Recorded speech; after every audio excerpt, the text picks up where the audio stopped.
So here we're going to be collecting our data collection for our test target. In my case, it's actually this cardboard box.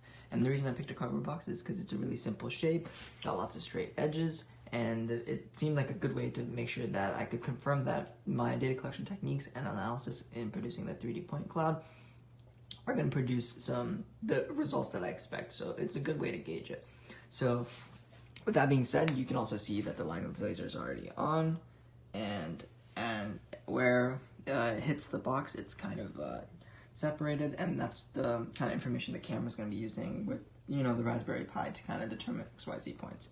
So with that being said, we go over to our setup here. You can see the bubble level, and right now we're set at 30 degrees downwards. And so if we go over to our laptop here, where we'll be actually interfacing with the Raspberry Pi, we just quickly run the data collection code,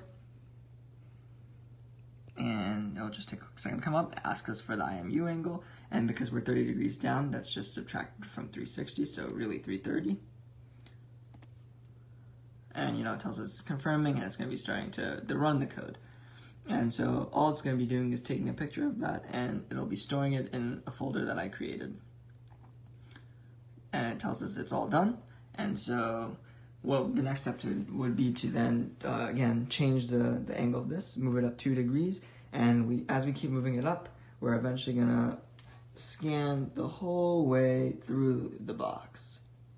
So, luckily for us, in the interest of time, I've already actually done that, and so we can go check it out here if we go to Alignment Images Test. And so these are all the images I collected and all the different angles. So with this all being collected, the next step would be then to move on to the analysis phase.